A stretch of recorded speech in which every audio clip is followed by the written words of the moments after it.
Hi everyone, I'm Liz Brown Swanson. Thank you for tuning in to RPV City Talk. It's great to be here in our studio with Captain James Power of the Lomita Sheriff Station. You are here for your quarterly update to tell us all about law enforcement efforts and public safety in our community. So thank you for joining us. How are you? To start there. Thank you. I'm doing great. Thanks for having me, and looking forward to it. Okay, we have lots to cover. Before we delve into sort of what's happening with crime trends in our own community, what's happening at Lomita Sheriff Station? I know you have some exciting announcements with 2 new core deputies and a motor deputy as well that are part of your team. So tell us about this. So yeah, new news.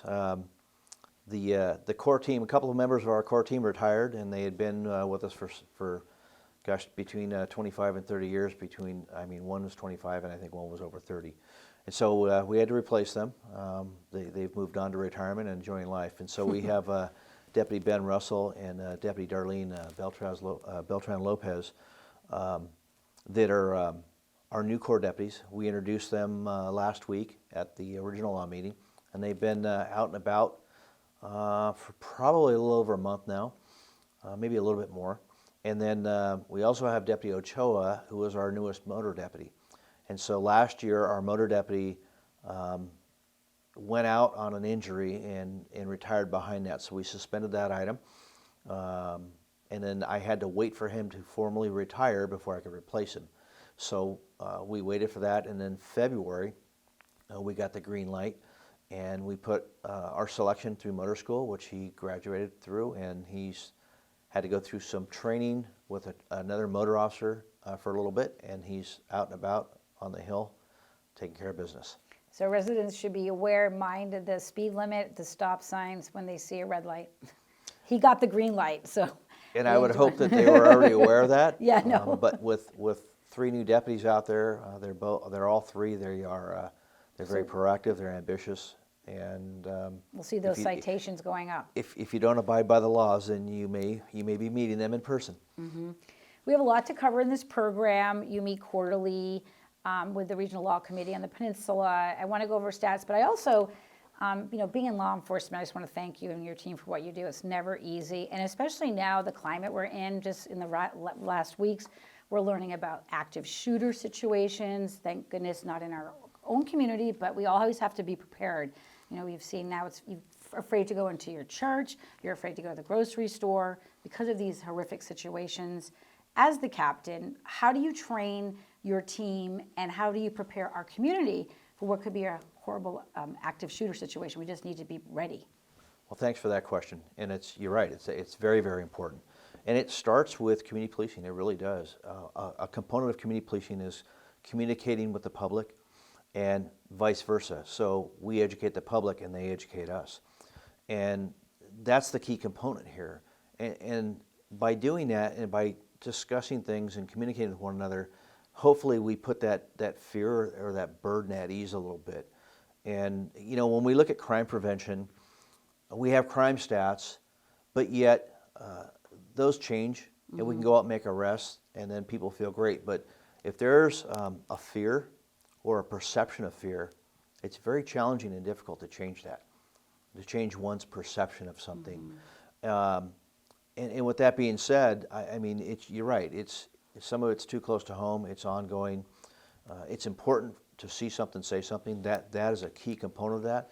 If you see something that doesn't look right, call us. Let us look into it. Let us investigate it. If it's nothing, then so be it.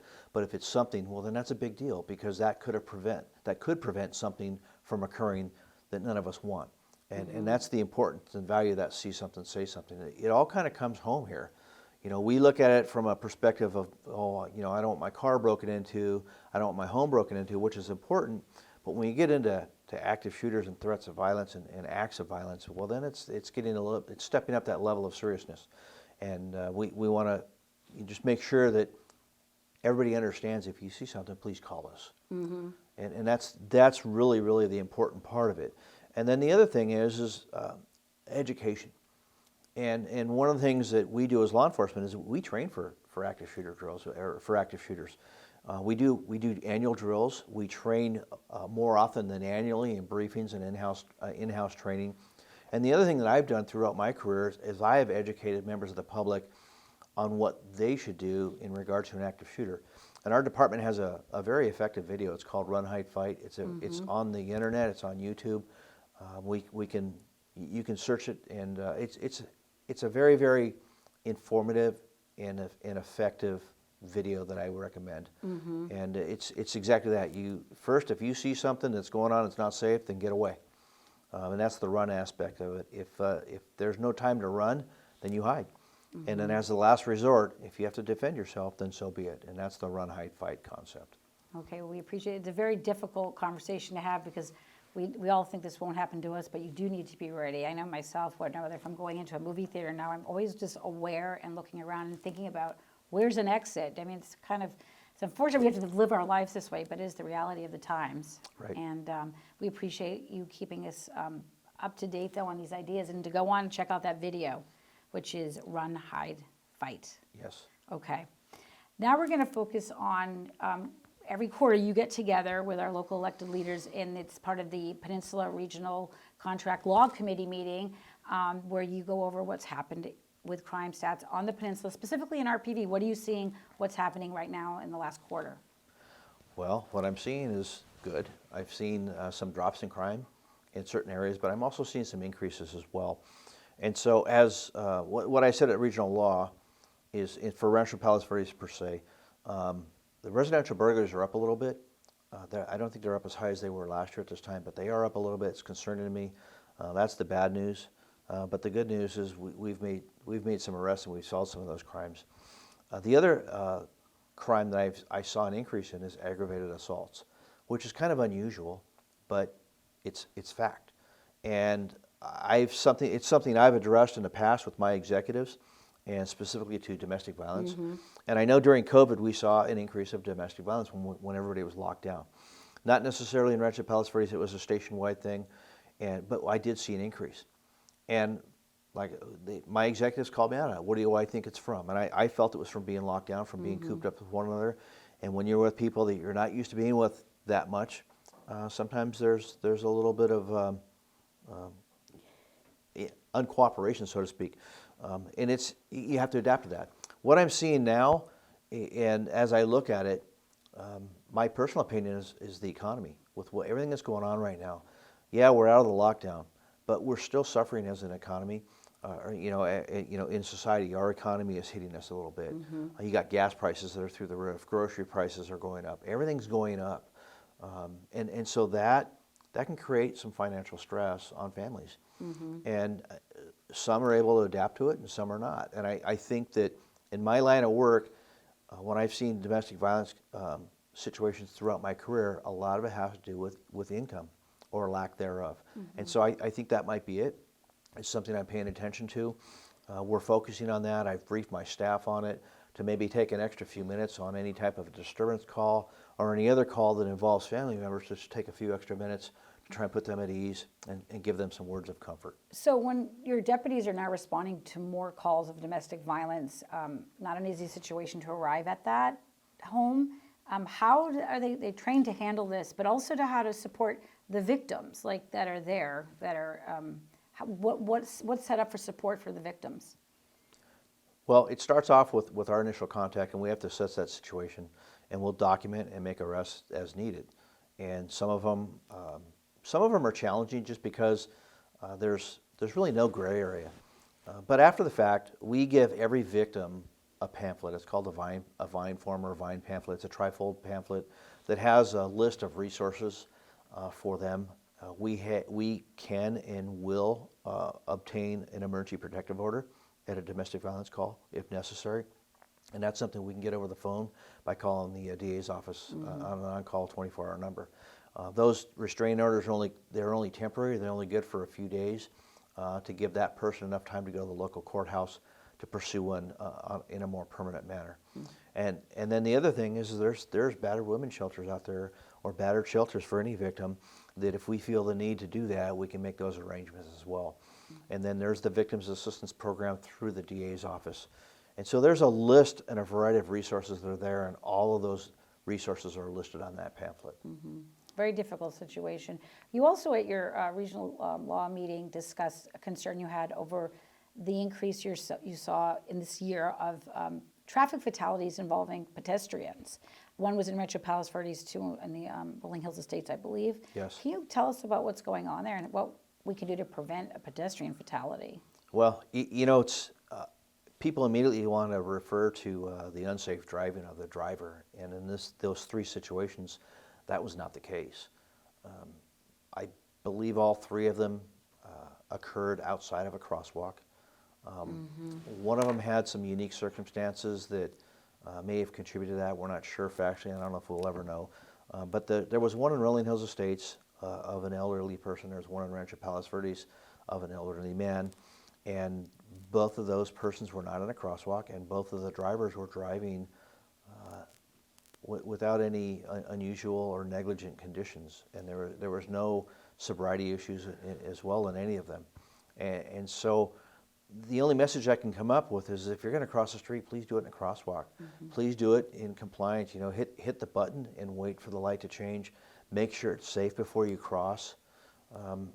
You know, you might be crossing a street that's a major street where the speeds are different from a residential neighborhood. And so you may need to wait, give yourself a little bit longer time to effectively cross the street safely. Anything else in particular that you want to highlight that you, your message at your regional law meeting from this quarter that I'm not bringing up, and then we'll move on from there? I mean, you just kind of look at the overall picture, possibly crime trends or hot spots we're seeing in Rancho Palos Verdes? I'm not seeing any hot spots. I provided maps. I look at the maps. The maps, we have a new mapping system, and it's I'm adapting to it. And I don't want to be resistant to change, but I like the older system better. And so I'm adapting to that. But I have a crime analyst, all of my detective bureau. We look at those maps very closely. We look at every crime very closely. My detectives are very good at what they do. My crime analyst is very good at what she does. And so we're not seeing any patterns per se. However, larceny thefts are always a concern. Residential vehicle burglaries are always a concern. Please lock your cars. Please keep your valuables out of plain sight. I feel like a broken record, but those are the same things that we're seeing. We're seeing unlocked homes, unlocked vehicles, valuables being left in plain sight. Those are things that are concerning to me. The other thing I have on here is grand theft autos. Our numbers are down. But it's still happening. And so we're recovering some vehicles, which is good. We track where they're recovered, and so we're looking at everything in every way possible. What about in terms of your success with, like you're saying, you're tracking these down and making arrests, and your success rate right now with solving crimes in Rancho Palos Verdes? How can you tell us a little bit about that? I don't have a percentage per se as far as our solve rate, but I do know that a lot of times when we do make an arrest, we're solving multiple crimes. I can tell you that one of my burglary detectives has been very, very proactive, and he's gone out a couple of times in an undercover capacity and witnessed things. And he has made at least 3 separate independent arrests of people, and all of those arrests have solved multiple crimes, not only in my jurisdiction, but in Torrance PD and LAPD and other sheriff's jurisdictions.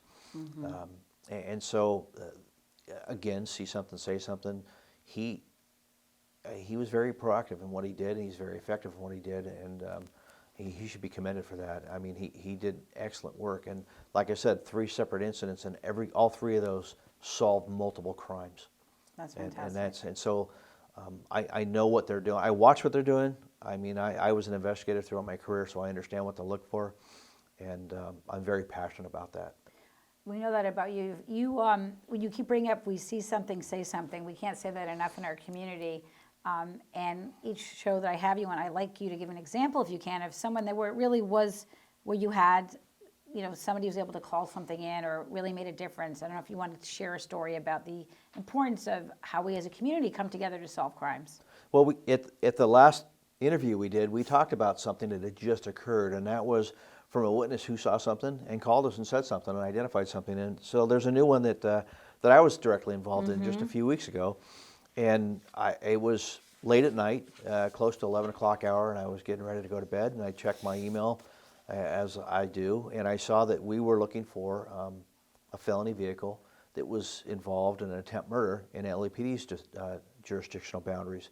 Well, it had been captured on our license plate readers up here. We're looking for it. And after an extensive search for it, they were unable to locate it. Well, the next email was an alert that I had received from some other technology that the city and the homeowners associations has invested in. Which is flock camera, yes. Which is the flock camera. And it was the same car.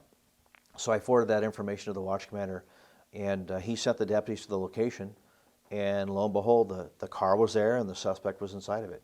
And so we stopped it and made an arrest and called LAPD, and their investigators came out and took the person into custody. And the reason they did it that way is because it was their crime and their investigation.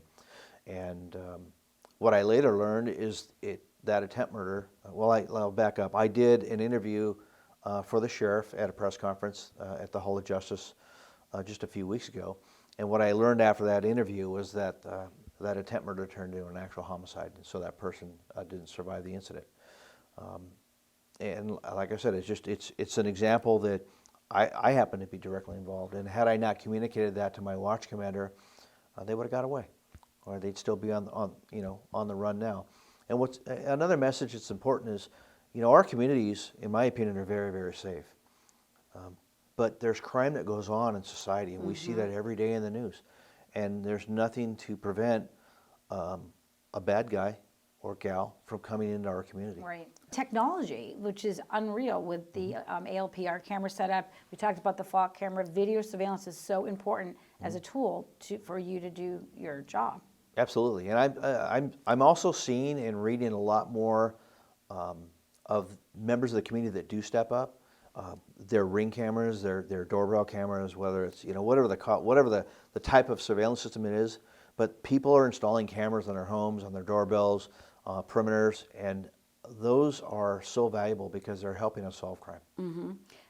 We are on the note, since we're talking about technology, the City Council, Rancho Palos Verdes City Council has approved purchasing 2 additional solar-powered portable ALPR trailers. So talk about the benefit of having those trailers, how it will connect, and the fact that they're solar powered, right? They don't need batteries, which I believe the older equipment had issues with battery power. Correct. So we had two when I first arrived here at Lomita almost 3 years ago, and the battery systems were, they wouldn't hold a charge. They had worn out, as batteries typically do. And so we would put them out there, and then they would power out, and they were just basically ineffective, and we were constantly working on them. And so the city stepped up, and they invested in some new state-of-the-art solar type, where the battery life will last longer because of the solar technology.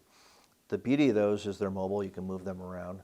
They also have message boards that can basically deliver a message. And I know the city's sent some out in regards to speeding and driving safely and driving slower, and the fact that we're watching. So you move them around the city? The big brother's watching. Yes, they can. Yeah, they can be moved around really anywhere. I mean, they're just a portable trailer. And all that information gets sent to you just the same way as the hardwired ALPR camera, so to speak. Yes. Well, when will we probably see these? I know the City Council did approve them, so hopefully then they'll be on the streets. I'm not sure how soon it'll be. Hopefully sooner than later. Right. Since we're talking about RPV City Council, they are really stepping up to make sure that we are safe over the summer holiday, 4th of July, with increasing the fines for illegal fireworks in our city. And you're teamed up, obviously, as the enforcer with the Lomita Sheriff's Department of the use of illegal fireworks. Talk about the efforts that we're going to have and the importance of understanding fireworks, the dangers, and safety this way. Because I think the fine is $1,000 if you have illegal fireworks. First is the lowest fine. It can go up to $7,500. So yes. Share. So from day one, when I arrived here, all the cities on the Hill are concerned with fire safety. That's the underlying common denominator here is fire safety. And fireworks, they cause fires. And there's a lot of fire fuel on this hill. There's a lot of efforts being put forth from all the cities on the peninsula in regards to preventing fires from occurring, and different evacuation plans and everything else. And so preventing fireworks from up here is, it's a big step. And I don't per se see, I really don't see a major problem with it, but it only takes one. Right. And I've seen throughout my career, I've seen what fireworks can do. I've seen them destroy homes. Just last year, you saw a seizure of fireworks from LAPD and what it did to their bomb truck. It destroyed it, and it destroyed several pieces of property within that neighborhood. They're very, very dangerous. And the last thing we need is any type of fire up here that's due to negligence. We don't need to see that. And so the fines, they speak for themselves. They're steep on purpose to deliver a powerful message that if you want to engage in fireworks, then go somewhere else. If you want to see fireworks, then there's plenty of areas on this hill. And if you live in a home that has a city lights view, you can sit up there and watch the show all night long. And that's what I would encourage you to do. You know, there's different fireworks shows and demonstrations that are put on in a variety of areas throughout Southern California. And if you want to see a fireworks demonstration, then go see one. But don't create your own.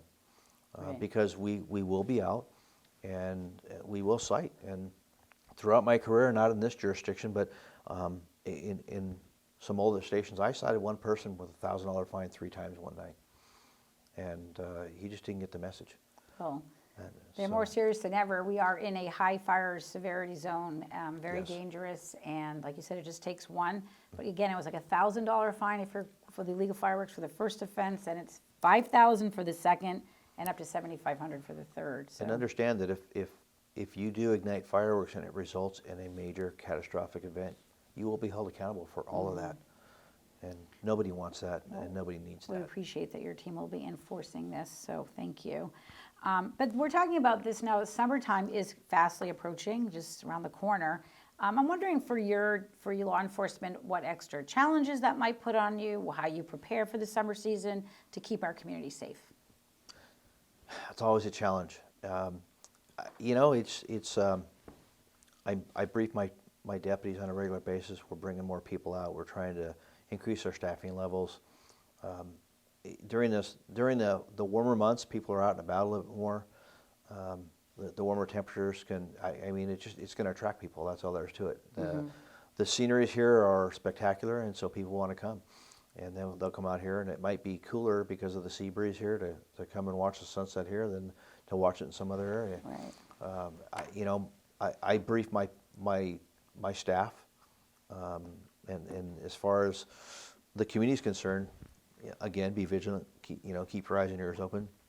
If you see something, say something. And I don't foresee anything major. Like I said, we got through the last couple of years have been quite unique, with lockdowns and shutdowns, and even last summer, I think we were just coming out of that. And last summer wasn't bad, and hopefully this summer will be a pleasant one. Any extra crime prevention tips? I always ask, as it seems so obvious, lock your doors, but ways that our residents can be taking extra steps of laying, whether it could improve your lighting around your home, or what suggestions do you have that you think people need to take advantage of? Lighting's important. I can tell you, I just invested in some new camera technology at my house, and it's kind of cool because they have little spotlights on them, and they're very sensitive. My dog set them off all the time, but it's something new. Camera technology is great. I recommend anyone, if they haven't done it, to maybe consider it. Depending on what type of a system you get, some are more expensive than others.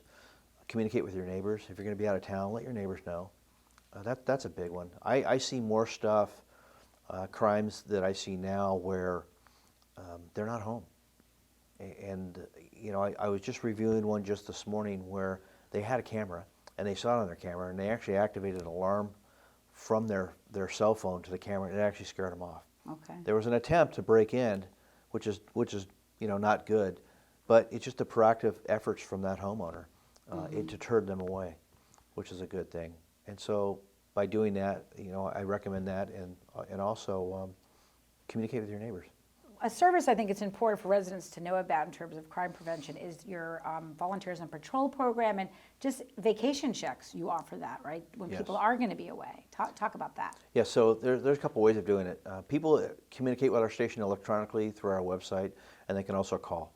And you can say, hey, I'm going to be on vacation, such and such a week or whatever these days, and we have volunteers that we can go out and send them to the location to go out and check it, and just to make sure everything's kosher.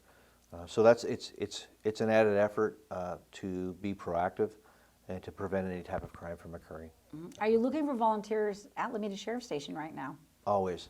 I can never have enough volunteers. What I have right now, they're worth their weight in gold. They're just an abundance of help in allowing us to do certain things. And during the pandemic, it set us back a little bit because of the lockdown, and we were strict on what we can do. But I'm always looking for more volunteers. I know I just signed an So they can application. call at the station? They can call our core team, and we can go through that process. All right, so as we wrap it up here, again, thank you for coming and joining us. Any final captain's announcements to share with the community? I think what we're doing is great. I want to reiterate the importance and value of communicating. And if you see something, say something, call our station. The number is the 310-539-1661. And lock it into your phone and put it on speed dial if you need to. We appreciate all you're doing, especially you can always see Captain Powers at every city council meeting. You're there sharing the latest of what's going on. And we'll have you back in studio in just a few months. All right. Thank you. That'll do it for this edition of RPV City Talk. I'm Liz Brown Swanson. Stay safe out there.